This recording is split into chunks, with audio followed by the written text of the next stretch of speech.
My lords and my ladies, for completeness of our record, we have filed grounds of opposition. We also have filed a list and bundle of authorities, all dated the 22nd of October 2024.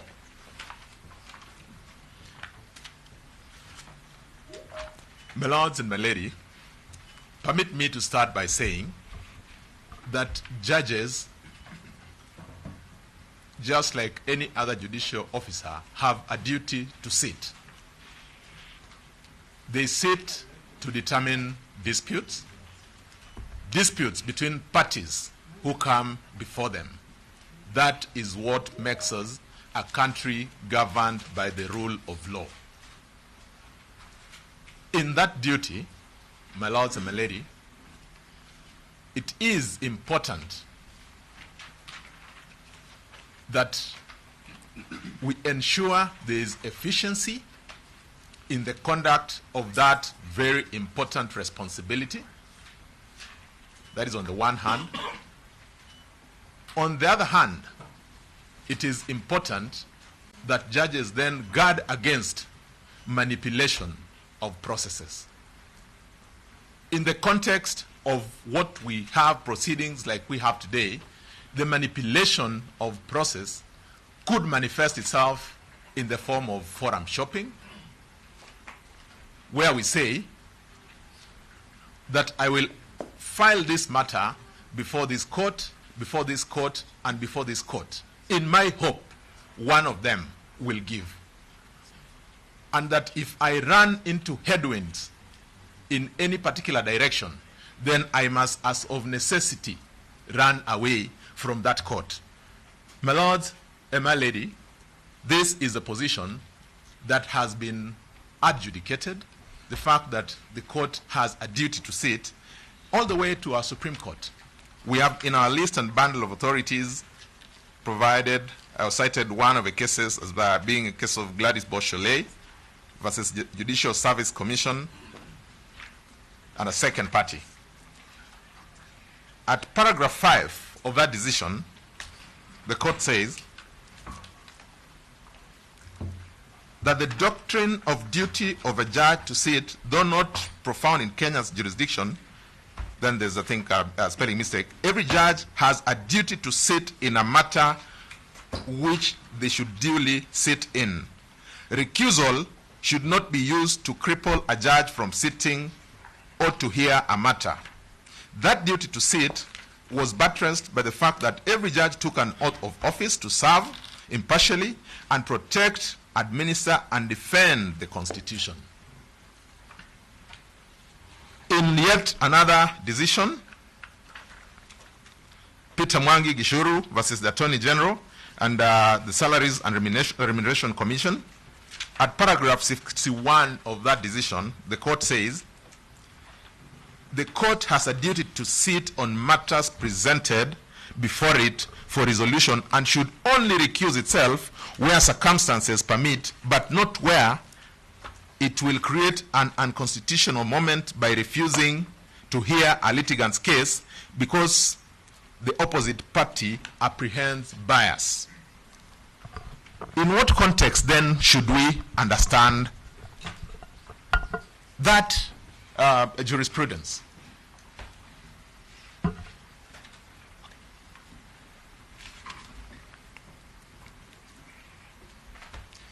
My lords and my lady, it must not be lost on us that when we are dealing with momentous topical issues of conversation in a country such as Kenya, like what we are dealing with, these matters evoke emotions. Just like in our election context, whenever a party loses, it is never so easy to accept the result of that loss. It is for that reason that sometimes people have all manner of aspersions cast against the court, against the independent, let's call it all other independent organs of the Constitution, because a decision has gone one way or the other, in instances not favorable to one party and favorable to another. We must appreciate that we are in an adversarial system. where, as of necessity, a decision will be determined or will be made in favor of one party as against the other. That said, my lords and my lady, learned senior counsel Professor Githu Muigai has made reference to the fact that the matter that is before you, though dubbed as recusal, is a matter whose subject matter has been completely determined. There is issue estoppel, and that everything that has been presented before you today are issues that were contained in the ruling that your lordships issued yesterday. As a starting point, I would make reference, my lords and my lady, to the application that was filed yesterday by our opponents. The application seeking to have this, questioning the empanelment of this bench. If you look at paragraph Y of that application, on the grounds on the face of the application, my lords and my lady, the court was invited particularly to recuse itself. It then means that that motion for recusal was a motion that was live before this court. That motion was live between the same parties. It touched on the same issues that were presented before this court. The court pronounced itself on all those issues. What then is the business of bringing those issues through this second court application in the name of an application for recusal? My lords and my lady, if at all, as we now see, the applicants were not satisfied with that decision, the ruling of this court, the option that was available for them was to appeal that decision. Presenting this second application does not in any way open for them a door other than for purposes of delaying these proceedings. And I would say that with tremendous respect to my learned friends from the other side, and so that I am able to demonstrate, permit me to just look at the applications that have been filed and the issues that have been raised in those applications. I'll start with the application filed by my good friend, Dr. Evans Ogada. In his application dated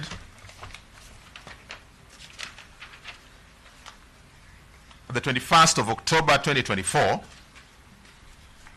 he raises as ground number one the issues of the certification of these matters on the 18th of October. That was an issue that was before you yesterday.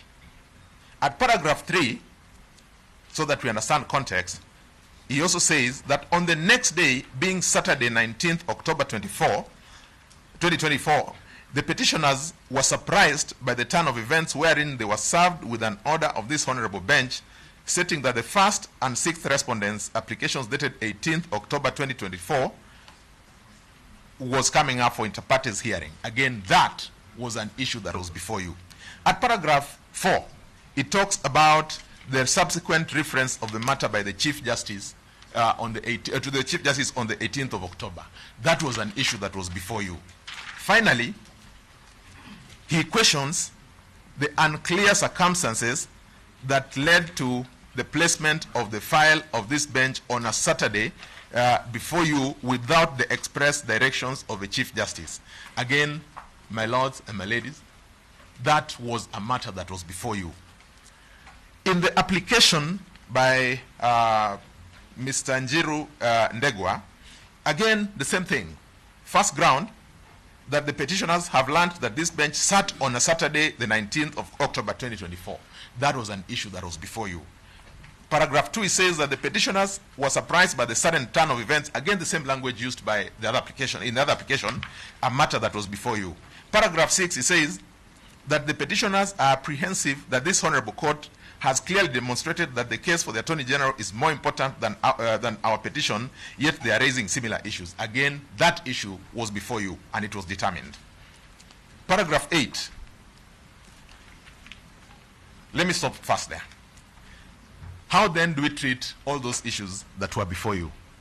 And if we're, just so that then we understand that these matters were before you, when you delivered your ruling, which was shared with us this afternoon, from paragraph 73 all the way to paragraph 96, each and every of these issues were responded to. I mean, determinations were made. At paragraph 79, for instance, the court says, but backed by this sequence of events, we take great exception to the petitioner's conduct that when favorable to the petitioners, orders issued outside the normal working hours of a court raise no concern. However, when the same court acts in an instance where it has been properly moved by the other parties and likewise proceeds to deal with an application at hand in the same vein, the petitioners show their indignation. That was a finding that was made. At paragraph 96, you even go further to say that one of the senior counsels went further by intimating that an exercise akin to the radical surgery may be forthcoming, a statement which we perceive as a veiled attempt at intimidating, intimidation coming from senior counsel. My lords and my ladies, what is left that you're supposed to determine again? It is an attempt to have a second bite at that which has already sailed. If for one moment we were to look at this application by Mr. Ndegwanjiru, he then introduces very strange allegations which he has had to withdraw. Everybody saw his discomfort at making reference to those issues. But as we all observed, these issues around making allegations and running away from them are meant to cast aspersions and indirectly intimidate the court. Permit me to say, or to make reference to paragraph 8, where they say, for instance, that the petitioners have credible information that Honorable Justice Murima is a close associate to the proposed Deputy President, one Mr. Kithure Kindiki, and that the said judge failed, refused, and or neglected to disclose that fact. Really, is that an issue that a party seeking the resolution of a matter that they brought under a certificate of urgency would want to raise to be a reason for a judge to disqualify himself? What is this association that we're talking about? What evidence have we tendered that there is anything that would be considered to be either untoward or that would make it inappropriate for the judge to sit in these proceedings? In fact, they go on to add, in a paragraph that they sought to, one of the paragraphs at paragraph 10, they say that this close association between Honorable Justice Murima and the proposed nominee for the position of Deputy President of the Republic of Kenya might have caused this court to convene and sit on a Saturday with a view of assisting one party in these proceedings. Is that not outrageous, to say the least? We go on to say, at paragraph 11, that the petitioners are in possession of credible information that Mr. Justice Ogolla, who is the presiding judge in these proceedings, is conflicted as his spouse is a member of a Kenya Water Board, having been appointed by the President of the Republic of Kenya, who has in haste nominated Mr. Kithure Kindiki as his principal assistant. Allow me to pause on that allegation for one moment. What evidence do they present? Absolutely none. Today, let me take one step back.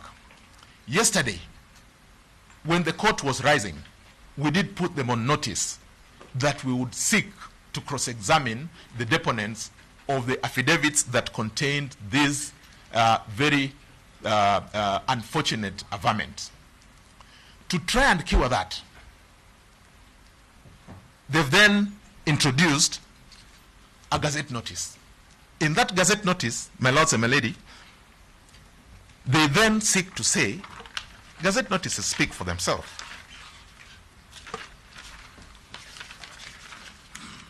The gazette notice says,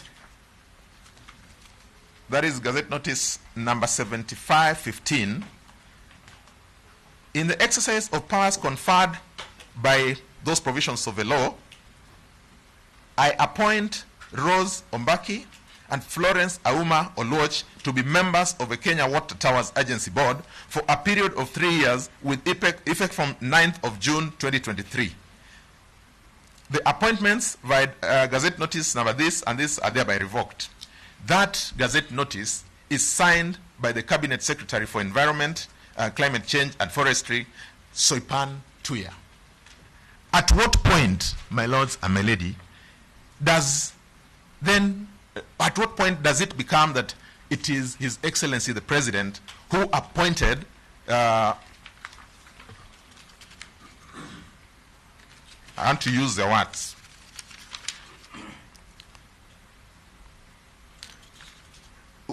His spouse is a member of the Kenya Water Towers Board, having been appointed by the President of the Republic of Kenya. When we come with such outright lies, what are we trying to do to the court, to the individual members of the court, to the parties before these proceedings? Is it a case of saying that we will get out of that court by all means necessary, including by peddling lies?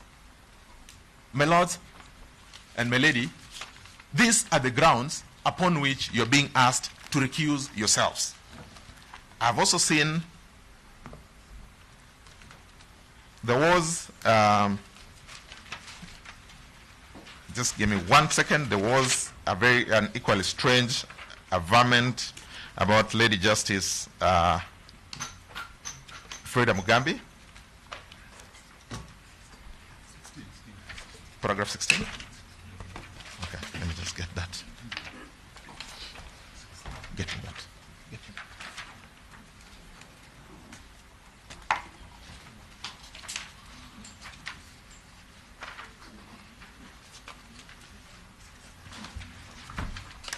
Thank you. That Lady Justice Mugambi is conflicted as such as she could. Wait a minute. No, it's not this one. But there is an averment to the effect that Lady Justice Frida Mugambi was a student. Okay. 16. Okay. Yes. That Lady Justice Mugambi is conflicted as such she could recuse herself as she was Mr. Kidhure Kindiki's LLM student at Moi University, a crucial issue that she failed, refused, and or failed to disclose to the parties at the inception of the trial. My lords and my lady, the qualifications of our judges are no secret because they're state officers. You only need to go to the website of the Judicial Service Commission and you find the truth. My lords, my lady, when we saw these very strange averments, we took the trouble to go to the website of the Judicial Service Commission and we established that Her Ladyship Justice Wilfrida Mugambi got her LLM from Birmingham University in the UK. How then do we want to bring these lies and feed them to the people of Kenya, feed them to the court, and expect that on account of such flimsy, concocted material, then the court should recuse itself? Again, is it a case of us saying, by all means necessary, we shall not appear before that court? My lords, my ladies, there are clear standards and thresholds that have been established both by the regulations governing the conduct of the court and even case law. That, my lords and my lady, first, you exercise your conscience as to what should make you recuse yourself. Number two, in the event that a party is raising a concern as to your recusal, then it must be a substantial issue. It must be a substantial question that has been brought before you. It cannot be that every frivolous allegation that is brought before the court should make the court down its tools. That, my lords and my lady, will amount or will create or facilitate an environment where forum shopping will be rife.